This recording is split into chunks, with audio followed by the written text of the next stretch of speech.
Mes bien-aimés, je vous souhaite la bienvenue et je vous salue dans le beau et précieux nom de notre Seigneur Jésus-Christ. Prions.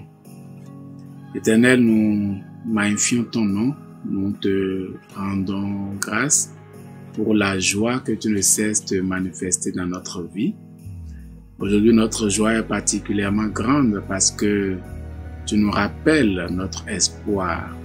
Tu nous donnes de nous souvenir de pourquoi nous vivons encore sur la terre en tant que chrétiens. Merci de prendre contrôle de ce partage. Au nom de Jésus, nous avons prié. Amen. Aujourd'hui, nous allons méditer dans le livre de 2 Pierre, chapitre 3, verset 13. Dieu a promis un ciel nouveau et une terre nouvelle où la justice habitera. Oui, c'est ce que nous attendons. La vie quotidienne que nous traversons est remplie d'espoir et chacun de ces espoirs se nourrit d'une évidence et d'une certitude. Et pour le chrétien qui vit sur la terre, c'est comme un étranger qui est en voyage et qui a espoir que un ciel nouvel et une terre nouvelle également l'attend. Et cette promesse est une promesse que Dieu fait à ses enfants. Et nous sommes en présence de celle-ci aujourd'hui. C'est pourquoi nous intitulons le thème de notre méditation « La terre et les cieux qui arrivent ».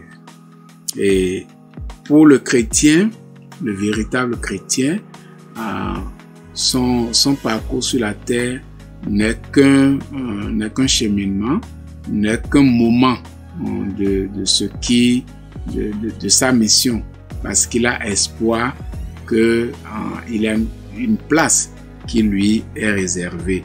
L'espérance des nouveaux lieux pour le croyant l'éloigne du péché. Et nous découvrons cela avec Apocalypse 21, verset 2, qui dit « Et je vois la ville sainte, la Jérusalem nouvelle. Elle descend du ciel, envoyée par Dieu. Elle s'est faite belle comme un jeune marié qui attend son mari. » La vie du chrétien sur la terre est une vie d'espérance. Une vie qui reste dans l'espérance quotidienne du retour du Seigneur. Et si tu es chrétien et tu me suis actuellement, j'aimerais te demander, est-ce que tu es dans ce cas?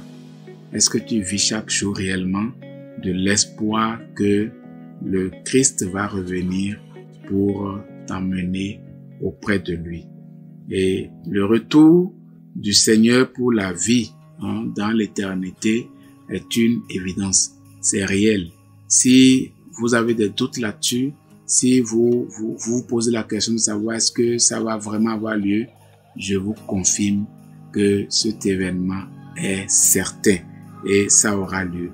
Mais la question que cela devrait amener chacun à se poser, c'est de savoir comment est-ce que nous nous préparons pour ce jour. Comment tu te prépares pour l'arrivée du Seigneur.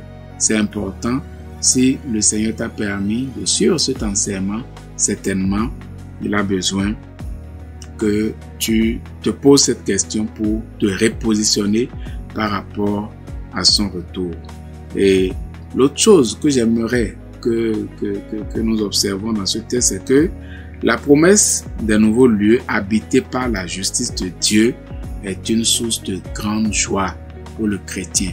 Lorsque nous vivons sur la terre en voyant les différents problèmes sociaux, économiques, politiques, l'injustice auxquels nous sommes confrontés, l'on peut se demander s'il y a un espoir.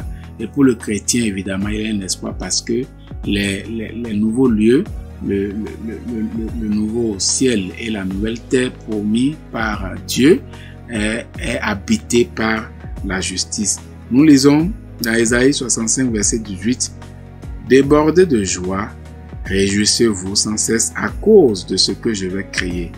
De Jérusalem, je vais faire une ville remplie de joie et de ses habitants un peuple débordant de joie. » En Christ sur la terre et après la vie sur terre, la joie est un partage pour le chrétien. Et cette joie n'est pas le fruit de ses efforts, de son intelligence, de sa richesse, de son savoir-faire. Non, c'est Dieu qui donne cette joie-là. Et j'aimerais te demander comment tu évalues la manifestation de cette joie dans ta vie. Est-ce que tu l'expérimentes au quotidien? Si tu es enclin à la persécution, enclin aux colères, à la déchéance morale et tout ça, j'aimerais t'inviter à revoir ce qui ne marche pas, ce qui n'est pas en harmonie avec le Seigneur dans ta vie. Une autre leçon que nous pouvons retenir dans cette méditation, c'est que l'attente de nouveaux lieux habités par la justice de Dieu affûte l'attention du chrétien. Ésaïe 52, verset 1 nous dit « Réveille-toi, Zion, réveille-toi. Montre ta puissance, Jérusalem, ville sainte. Mets tes vêtements magnifiques. En effet, les étrangers, les gens impurs, ne viendront plus jamais chez toi. » Aujourd'hui, Dieu retarde sa venue et c'est une opportunité pour toi et pour moi d'affûter nos âmes, de marquer notre vie par la vigilance et la prudence, parce que autour de nous et chaque jour rôde le diable, comme un lion rugissant, pour chercher qui il va dévorer. Et en tant que chrétiens, nous devons vivre dans cet avertissement et de savoir que le piège n'est pas loin.